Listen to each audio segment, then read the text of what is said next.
Hello and welcome to Beyond Lunch. I am your host, Attorney Montgomery with Mark IP Solutions, where we help clients throughout the United States with trademarks, copyright, and business development solutions. Just wanted to come to you and answer a question that I get asked a lot, and I was asked over the weekend by a family member. They just started a business and they wanted to know, hey, can we use your services? Do we need a trademark? Let's discuss that really quick because the answer is maybe or maybe not. So before you go and jump and make that investment, let's dive a little bit deeper, okay? So the first thing you want to ask yourself when you're starting a business and it relates to trademarks is the mark that you're looking to protect, is it directly associated with a good or a service? Oftentimes what I find is that some people might have a slogan that they want to protect, but that slogan is not directly associated with a good or a service, meaning that it's not a tagline or it's not a trade name or anything of that nature. It's just a phrase that they thought of and they want to use. There's nothing that when someone sees it, it'll make them think of a certain product. For example, I don't know why this just popped in my head. Years ago, on fleek was popular. It was a very popular phrase. And a lot of people chastised the person that came up with it for not getting a trademark. Well, she didn't have a product. She didn't have a service that she was offering. So just because she came up with a catchy phrase doesn't give her the right to exclude others from using it. She doesn't have any trademark right to that. Now, a few years later, someone created a product, I think, and they used on fleek, or maybe it was a service, and they started using on fleek. And then again, people cried foul because the person that created it wasn't compensated for it. But again, on fleek was never associated with a good or a service.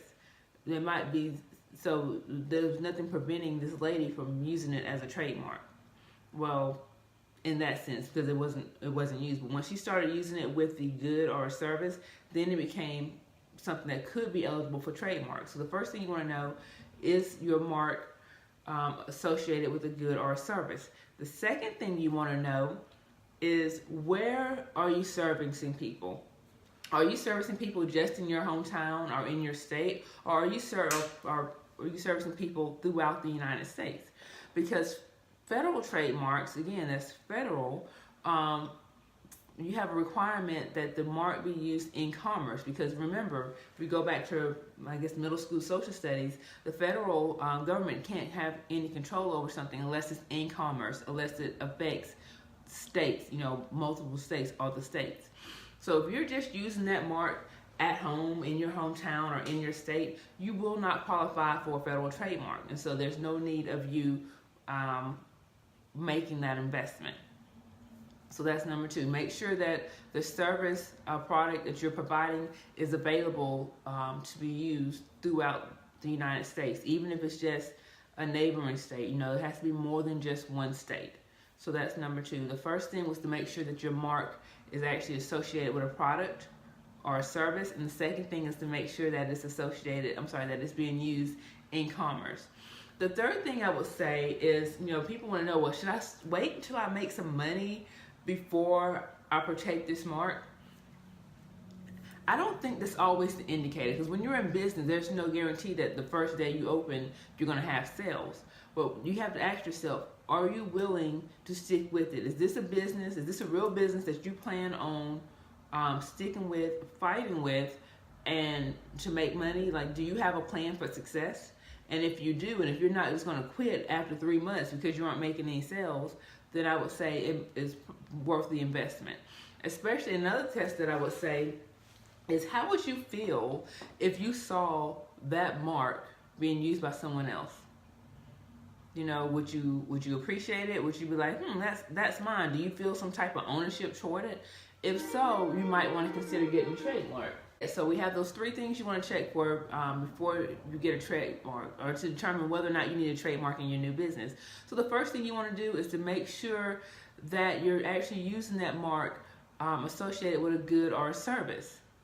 Remember, if it's just a cute phrase or a cute picture or something, and it's not associated with a good or a service, then it's not a trademark. Remember, trademarks protect brand identifiers. That is, those things that help indicate the source of a good or a service.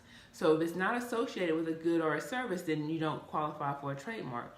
The second thing you want to do is make sure that you're using your mark in commerce, that is, between states. If you're just using your mark, if your good or service is just available in your hometown or in your state, you might want to consider a state trademark and not a federal trademark. If you're currently using your mark in the states, but you have plans to use that mark in commerce, do not file an in-use application, because when you file that application, they're asking you if you're using it in commerce. If you file that application, your application could be void because you have not started using it in commerce. So that's number 2. Make sure that you're using it in commerce. And number 3, make sure that you are willing to go the extra mile for your business.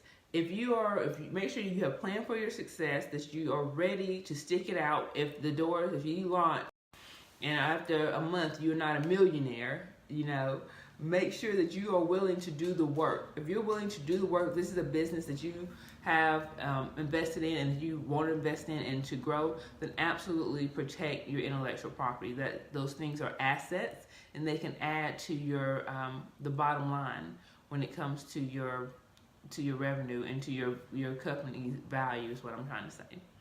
All right. Well, thank you very much for joining me. If you want to join the discussion, if you're watching this on the replay and you say, hey, you know what, I really like that discussion, I had a couple of questions, this is what I recommend you do. I recommend that you join our Beyond the Launch Facebook group so that you can ask those questions and be a part of the conversation. All right, until next time, talk to you later.